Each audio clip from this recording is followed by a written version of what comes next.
Những con búp bê đất ông nội tôi nặn không chỉ xấu xí, mà giá còn cao ngất ngưởng, làm người ta giật mình. Nhưng người đến mua lại đông như hội. Những người phụ nữ đến mua búp bê đất đều được ông nội dẫn vào phòng riêng của ông. Để giao dịch, ông nội cầm búp bê đất, bước vào phòng. Nhưng người phụ nữ đứng yên tại chỗ, hình như không muốn vào phòng với ông. Không muốn thì thôi. Đằng sau tôi còn cả hàng người đang đợi kìa. Người đàn ông đi cùng người phụ nữ, gườm gườm nhìn cô ấy. Ông Triệu bảo gì thì làm đấy. Nếu em không nghe lời, về nhà, anh sẽ ly hôn với em. Sau khi ông nội và người phụ nữ vào phòng chẳng bao lâu, từ trong phòng vang ra tiếng động. Thật ra tôi đứng ngoài nghe, thấy không thoải mái chút nào. Nhưng người đàn ông lại nghe say sưa, thích thú. Đến khi người phụ nữ bước ra, mặt cô ấy hồng hào, thành công rồi. Cô ấy em lệ gật đầu với người đàn ông. Ha ha ha ha.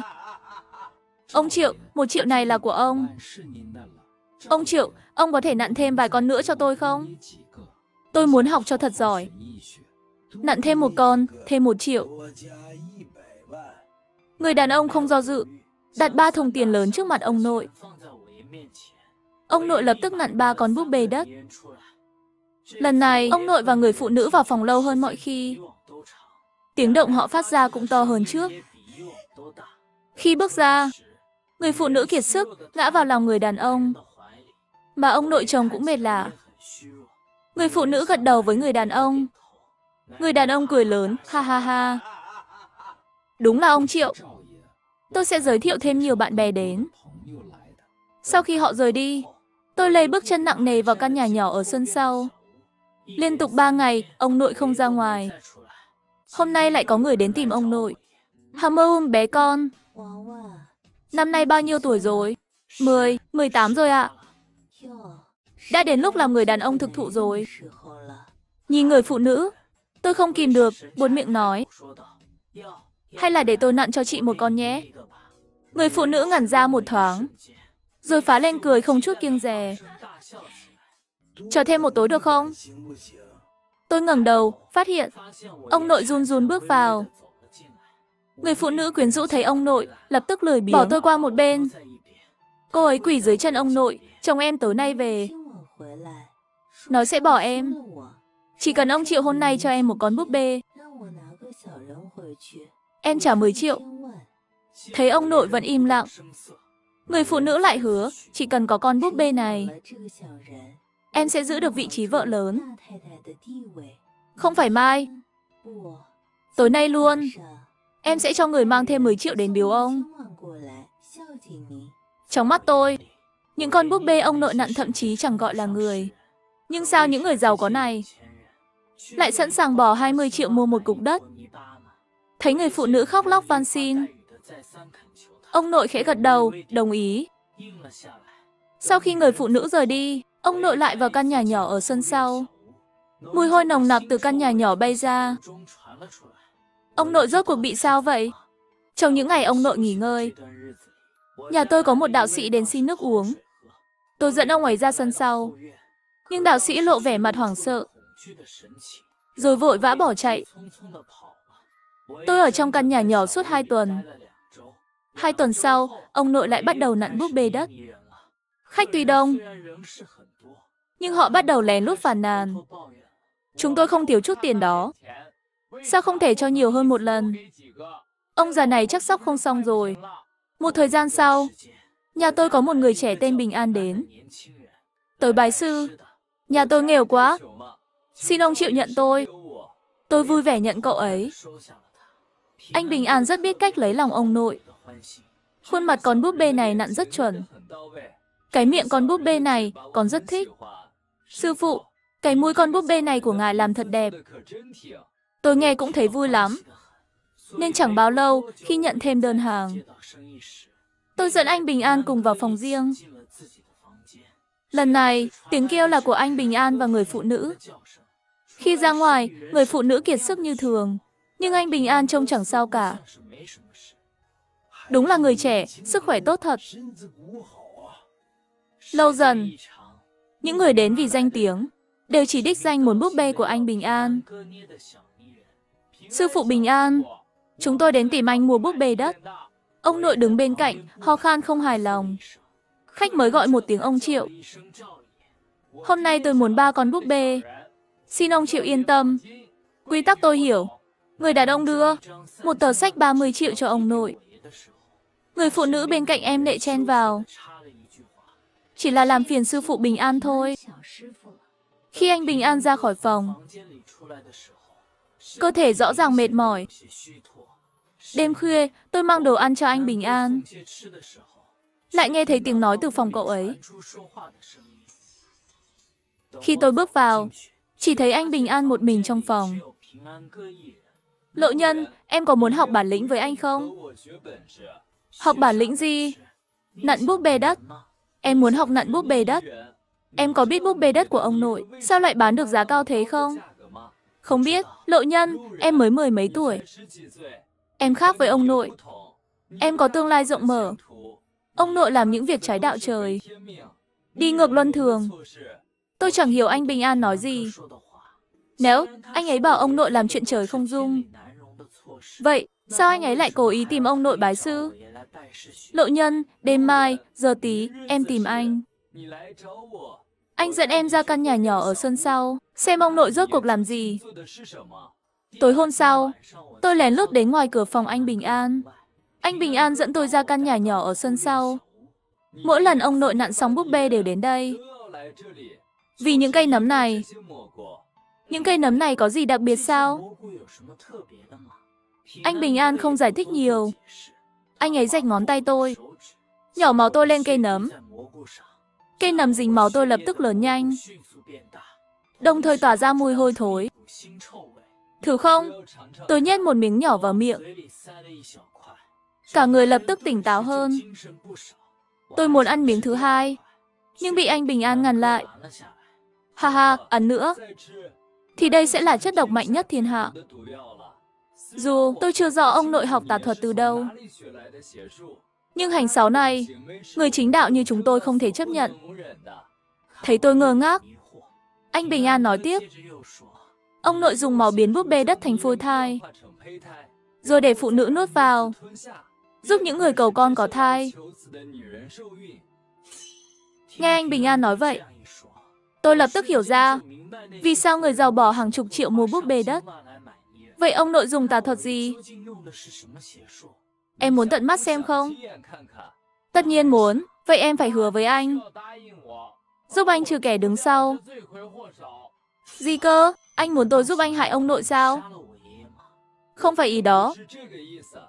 Ý anh là trừ kẻ đứng sau thao túng ông nội. Anh đảm bảo không làm hại ông nội chứ? Anh đảm bảo với em, tuyệt đối không làm hại tính mạng ông nội.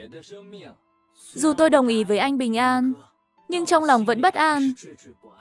Hôm sau lại có khách đến. Xin ông Triệu và sư phụ Bình An làm thêm vài con. Hai anh em muốn cùng thử. Ông nội nặn 6 con búp bê đất, vui vẻ dắt người phụ nữ vào phòng. Tôi thì nấp bên cửa sổ nhìn trộm. Chỉ thấy ông nội rạch ngón tay mình, nhỏ máu lên một tờ bùa. Rồi ông nội đốt một tờ bùa, hòa cho bùa vào một cốc nước trong. Sau đó, ông nội ngâm búp bê đất trong nước. Mặt ông nội bắt đầu lộ vẻ đau đớn. Khoảng thời gian một tách trà, ông nội mới lấy búp bê đất ra. Búp bê đất lấy ra long lanh trong suốt. Sau khi làm xong cả 6 con, mọi người đến chọn nhé. Bình An, đến lượt con. Lộ Nhân, nhân lúc này, anh vào. Tôi lập tức nhảy qua cửa sổ, rồi hất chất lỏng hôi thối đã chuẩn bị sẵn lên người ông nội. Á! Ông nội đau đớn, tay chân co giật, ngã xuống đất. Ông nội, ông không sao chứ? Anh Bình An, anh không nói không làm hại ông nội sao? Không dùng ông nội làm mồi, sao dụ được kẻ đứng sau? Em trông ông nội là được. Đừng làm loạn ở đây. Tà đạo, ngươi không ra sao? Nếu không hiện thân, ông già này sẽ vì ngươi mà chết. Nếu ông ấy chết, ngươi phải chờ thêm 100 năm. Chỉ cần ngươi ngoan ngoãn nghe ta, ta sẽ tha cho chân thân người không chết. Sao ông nội lại chết? Tà đạo trong miệng anh ấy phải chờ 100 năm. Và trước đó, anh Bình An nói tà đạo tội ác tày trời. Sao giờ lại muốn tà đạo nghe lời? Lúc này, ngoài nhà vang lên tiếng kêu đau đớn. Anh Bình An bước ra ngoài. Thấy hai người đàn ông máu chảy bảy lỗ, đã chót. Anh Bình An nhìn hai người phụ nữ trong nhà. Thấy họ cũng máu chảy bảy lỗ, ngã xuống đất. Tôi sững sờ, ông nội. Anh hứa không làm hại người vô tội. Trong ánh mắt hoảng loạn của anh Bình An, ông nội chậm rãi đứng dậy. Không ngờ vẫn công cốc. Bình An, ta đã sớm phát hiện bí mật của hai ta. Ta hứa không làm hại người vô tội. Nhưng họ đâu phải người vô tội. Đúng không? Bình An, lúc này tôi mới để ý. Người đàn ông nằm ngửa ở cửa chính là đạo sĩ hôm đó xin nước uống. Bình An, hôm nay ngươi vào được, nhưng không ra được. Vậy ta liều với ngươi. Xem ngươi học từ tà đạo. Rốt cuộc, học được bao nhiêu bản lĩnh hại người. Anh Bình An bất ngờ rút một tờ bùa, dán lên ngực ông nội. Ông nội chẳng hề hấn gì. Ngược lại, anh Bình An phun máu tươi. Cuối cùng ngã xuống, cùng 5 người khác. Tôi và ông nội đào hố ở sân sau cả ngày. Khóc gì chứ, họ tự chuốc lấy, muốn hại ta. Họ còn quá non. Ông nội nói xong thì đi. Nhìn tấm bia trước mặt, tôi lại cười. Ha ha ha ha ha ha ha.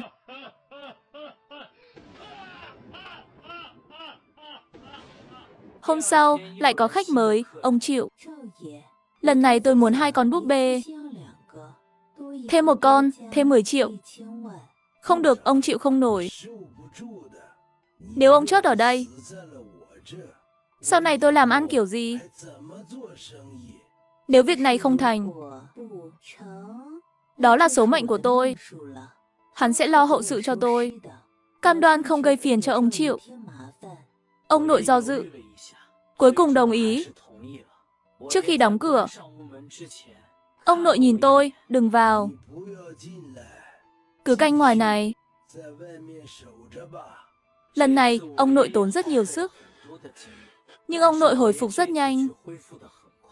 Vì ông dùng máu của tôi. Từ khi anh Bình An chết, ông nội thậm chí lừa tôi.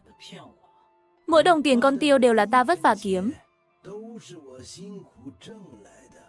Ta chết, tiền này cũng là của con. Ta lấy chút máu của con, chứ có lấy mạng con đâu. Cho cũng phải cho, không cho cũng phải cho. Ông nội, không kiếm nữa cũng đủ xài rồi. Đã lên thuyền, thì không xuống được. Đừng nghĩ đến chuyện xuống thuyền. Trừ phi con muốn tự chốt. Nấm trong căn nhà nhỏ không còn nhiều, vì gần đây ông nội tiêu hao quá lớn. Tốc độ nấm mọc không theo kịp tốc độ ông nội dùng. Nhìn khuôn mặt già nua của ông nội, tôi mở lời, hay ông uống thẳng máu con thử xem. Ban đầu là mỗi ngày 1 bát. Tinh thần ông nội khá lên. Nửa tháng sau, ông nội đòi mỗi ngày 3 bát. Cháu ơi, mỗi ngày 3 bát. Sao ta cảm thấy sức lực càng tệ hơn? Tôi chưa kịp nói, ngoài cửa lại có khách. Ông nội chống tay vào bàn, run run nói, hôm nay không làm. Khéo thay, hôm nay là ngày đầu, con xuất sư, có thể tặng thêm 1 con. Người đàn ông vui đến không khép miệng. Tôi nhanh nhẹn nặn xong 2 con búp bê đất. Nhìn đôi môi và tay run rẩy của ông nội, tôi nói, ông nội, ông cứ đợi cháu kiếm tiền nuôi ông nhé. Nói xong, tôi dắt người phụ nữ vào phòng.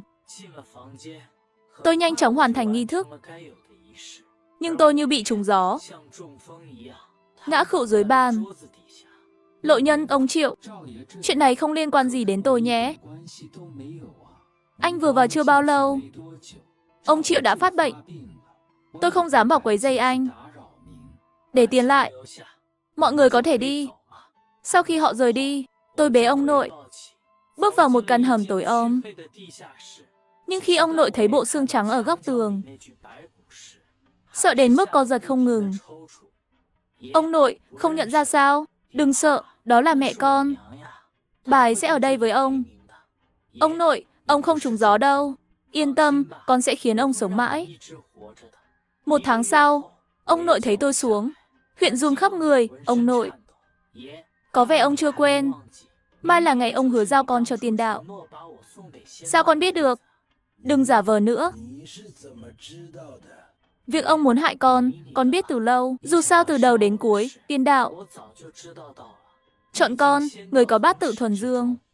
Ông chỉ nhờ phúc của con mới có cơ hội học bản lĩnh nặn búp bê đất. Không thể nào, lúc đó con mới vài tuổi. Sao có thể nhớ chuyện đó? Con tình cờ nhớ ra thôi. Chỉ không ngờ ông dám mơ hại con, chiếm đoạt tất cả. Nên con phải cảm ơn anh Bình An. Nếu không có anh ấy, con chẳng có cơ hội lật đổ ông. Nghe xong, ông nội co rúm vào góc tường. Lên đường bình an nhé, ông nội. Con hạ một lá bùa, bảo đảm đường hoàng tuyền ông không cô đơn. Những người chót vì ông sẽ tiễn ông một đoạn.